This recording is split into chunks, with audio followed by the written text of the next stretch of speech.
Alright guys, today I'm going to be giving a shout out to the Ministry of Magic channel. You guys probably seen their comments down below. And also, quick thing, this is probably going to be my last upload just for a little bit because, there's a hurricane coming through and I do live in Florida, so I'm probably going to be out of power for a while. And it's probably going to, take me a second to get, back into the swing of things, but I just want to let you guys know this is going to be my last video for a while because I don't know when I'm going to get internet after tonight. So anyways, make sure to check out the Ministry of Magic's channel. They're really, really good, and I would highly advise you to stick around, watch the video here. The trick really did surprise me as well, so here is the video, guys.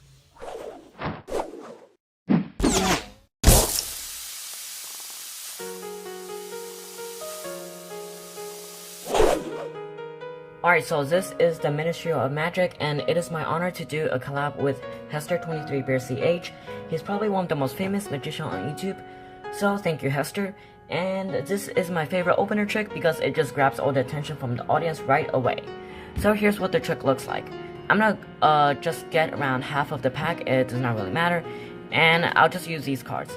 And right now I'll give these cards a bit of a mix-up, so they're in random order. I'll place some on top, place some on bottom, place some on top, and place some on bottom. And the spectator could do this as well. He can shuffle the pack, but just to make it completely random, some cards go on top, some cards go on bottom, and I'll give the deck one more cut. Actually, I'll just keep cutting it until the spectator is satisfied, and if the spectator won, he can cut it himself. He can just mix these cards up a bit, and let's say spectator is satisfied right now. So I'll just give the deck a one last cut to make sure everything is random. Now I'll deal down 9 cards. So just like that, 9 cards in any random order, and the spectator can either say no or yes as I go through these cards. So let's say spectator says no for first one. He said no again for the second one. He said yes for the third one. So I'll take the third card face up. He said yes again. He said no. He said no. He said yes. He said yes. And he said no. Okay, and these 2 cards, I'll just throw them out of here. And let's look at these cards. The 5 and a 4, no match. A 6 and a 5, no match. A 9 and a 6, no match. A 10 and a 9, no match. A 3 and a 10. Absolutely nothing between those cards, no connection, absolutely whatsoever. But you could have said yes anytime. You shuffle the cards, you could have cut the cards. But look, the card you say yes to, the red 8 turns to the black 8.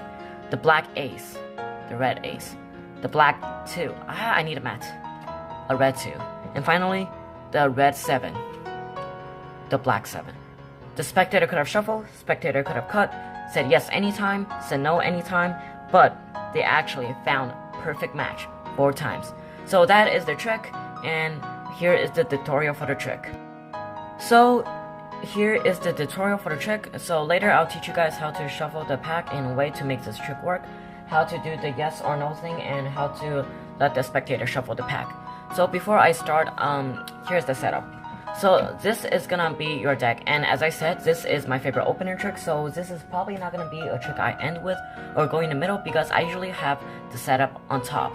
And so the setup is black ace to 10 and the red ace to 10.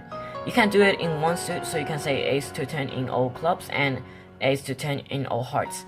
But because I just varied a bit, so it makes it look more random. So spades, club, diamond, heart, diamond, heart.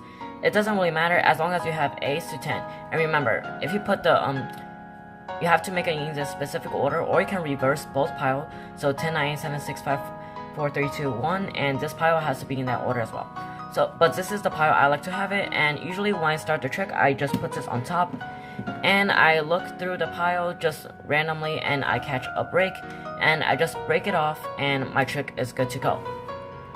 So you're only gonna use the top 20 cards, your ace to 10 from both colors. So now you'll give the deck a shuffle, but this is very important because if you don't shuffle correctly, the whole trick is gonna be messed up. So this is how you do the shuffle. You're gonna bring some cards over here. You're gonna use your pinky to push off some cards from the bottom, put it on top. Use your thumb to push up some cards from the top, put it on bottom. Do it again, pinky, some cards off the bottom, put it on top, do the same until you run out of cards. And then you can do it once again if the spectator looks suspicious. So take some cards, use your pinky, break off some card, put on top, some cards on bottom, some cards on top, some cards on bottom, some cards on top, some cards on bottom. I'll go over this one more time just to make sure you understand it. Take the top card is, so first you're gonna break the top card, so this is just gonna be over here. Then use your pinky to push off some bottom card, put it on top, push off some top card, put it on bottom, push off some bottom card, put it on top of the pile, do the same until all the cards are done. So basically what you have right now is you're not gonna have 8, 2, 3, 4, 5, 6, 7, 8, 9, 10, 8, 2, 3, 4, 5, 6, 7, 8, 9, 10, but you're gonna have this. You're gonna have the 8 to 10 in the middle, and the red ace is gonna be like 8, 2, 3, 4, 5, 6, 7, 8, 9, 9, 10. So that's okay. And you can give the deck a few cuts. Remember, the spectator should not riffle shuffle, so you can just ask the spectator to cut the cards anywhere. You can do a Charlie or you can do a Revolution, it does not really matter. And now the deck is not mixed up more, it's just still this, but this time it's ace 2, 3, 4, and 5, 6, 7, 8, 9, 10 is on this side. So the size doesn't matter, it's just make sure you have the order correct. So now, since it doesn't matter, you're just gonna deal down 9 cards. And this part you could honestly let the spectator do, because some spectator, they question if you have some like advanced sleight of hand, Hogwarts thingamajiggies. So now I'm going to tell you guys how to do this part. So if the spectator say no, you're basically like, oh sir, just deal the top card down. If he says yes, this is what we're going to do. You're going to do a wrist kill, meaning turn your wrist. And as you're doing this, you're going to use your thumb to push it down. So as you're doing it, push it down. You're not going to take this card and put it up. Instead, when you push it down, you're going to take this card. So I'll do it in the exposed view, okay? So take the second to top card, and make sure you slide this card down so you can take the second to top card up. So let's say spectator say no, just take the top card, put it face down. Spectator say yes. Remember, use your thumb, push down the top card.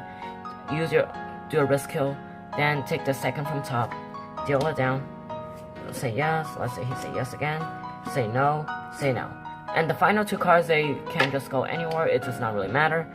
And you're just gonna reveal first that the ones he said no to, there's absolutely no connection between them, and the ones he said yes to, he actually found the perfect soulmates. I mean, the same number to each and every one of them. So that is the trick. I hope you guys enjoyed. If you guys did, make sure you guys comment something down below, and thank you, Hester, for having me on your channel once again. We should be a law, trimming magic clitoris flaps. Cause the left ain't stopping with the godless potting. Oh, that's Hillary Coffin, she's a literal vampire, belly goblin, gobbling down, chasing after your